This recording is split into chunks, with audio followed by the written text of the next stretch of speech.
Hello YouTube, welcome to another amazing tutorial. My name is Geetee and this is my YouTube channel. My channel is all about photography, designs, video editing and all. So if you're new to the channel, make sure you subscribe and give me a thumbs up. Most especially, you give me a thumbs up to make this video go viral. In this video, I'm going to be showing you one amazing thing about Capture One that I discovered today. So a lot of us have been using Capture One for a while now, and we have been like, sometimes when we want to brighten some areas and leave some areas dark, or we want to match our skin, it becomes difficult if the background and our skin is almost the same color. So what are we supposed to do? We have always felt like the best thing to do is to go to Photoshop, because in Photoshop you can easily just select a particular area of the image and do whatever we want to do. So in today's video, I am going to be showing you how you can actually select a particular area easily in Capture One. Most of us know that matching skin in Capture One is more easier and faster than matching skin in Photoshop, and as photographers we jam a lot of makeup artists giving us problem with their style of makeup, where sometimes the face will be brighter than every other part of the body. So we want to fix that in post, and it becomes a problem. Most especially for the beginners, it's like the biggest problem that they face every day, and sometimes they have to leave it like that. They have to leave it like that and do the final retouch of the whole thing, then send it to the client like that. Sorry, I just had a beautiful message from one of my clients telling me how amazing our pictures are.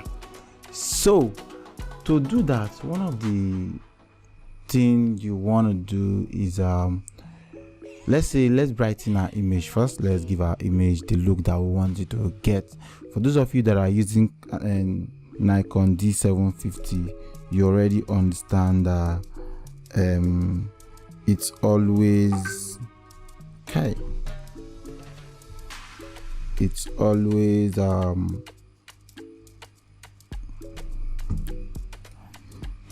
always hard, because when you shoot, you discover that your images are shot in a flat profile, and when you put it inside Capture One, you just find out that the image, you just lose a lot of brightness. It gives it a lot of contrast, and it goes back to a contrasty image. But when you're shooting, the image is always flat, so you must have gone through that before. So what I'll do is I'll just bring my exposure up, keep my exposure around here, bring down my highlight a little, bring my exposure down, then maybe brighten my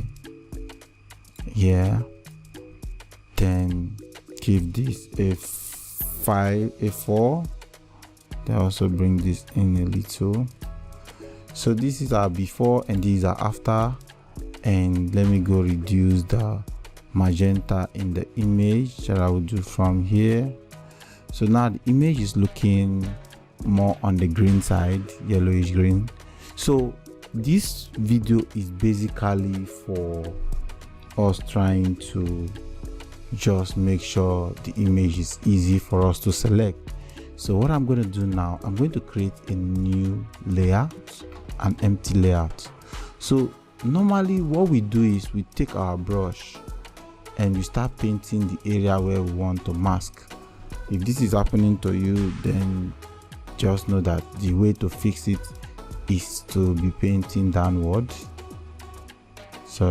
Paint, don't go up and down, just come down, don't paint up and down. If you're passing through this, that's like the best thing. So we end up if you see I'm going up now, you notice that thing will come up again. If I keep painting up and down like this, you just see it pop up. Not like it comes on every time, but it happens. So this is how we normally select our images, and after the whole selection, sometimes we end up not getting it right. So I discovered a way, which is this particular brush here.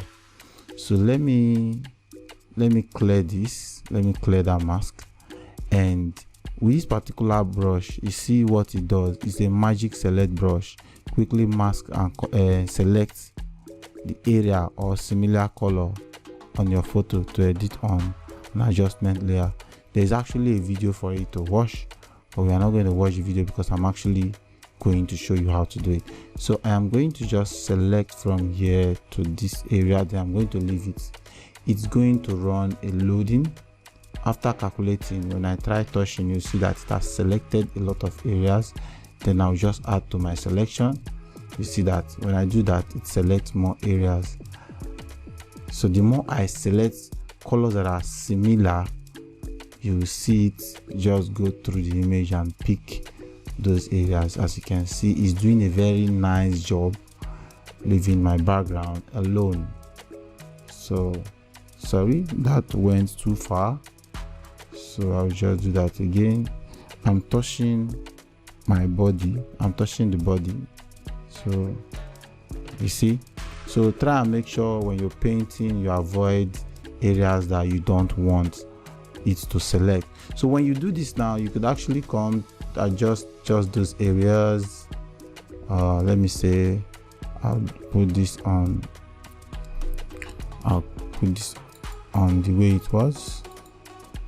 I'll just do a shot, then maybe from here now I can just go to my skin tone and select skin tone. Then as you can see, skin tone generally is masking out everything. So the areas I've selected, I just want to work on those areas, so I'll just go with so as you can see, it's not touching the background, it's actually just working on the image area alone. I'll go back to the adjustment brush. Let me just pick this area, some of this area too. Yes, pick this edge. Yes. So from here now I can just match my skin the right way, which is me bringing this up and then we keeping this whichever way you like it. You just go through it like that, and maybe bring this up a little, then try to, which I can actually do here, then come to my color balance and then try working on the mid-tone, which I'm going to add more. Let's see, a lot of times it's good to roll it around and see which area you like the most. I think this area works for me, so I'm going to bring it down, then go to my shadow. I like adding cyan to my shadows, so I'm going to bring down my shadows. Then my highlights, I also like reds on my highlights, so I still have to go around, so I'll keep it on that reddish yellow around here, which is the orange. Then I'll bring it down. So we'll see a before and an after. This is our before, this is our after, these are before, these are after. I hope this video has helped you. If this video has helped you, just give me a thumbs up on this particular video, and also if you're new to the channel, make sure you subscribe. And if you have any questions to ask me, go to my DM. Once again, I'm selling my creative preset pack and also my lot pack, so do well to check the description box below and get it, or you can get it through my Instagram. Thank you very much for the support. Whoever gets the preset pack also gets a free masterclass from me. So that's it for today's tutorial. Hope to see you in another tutorial. Thank you very much.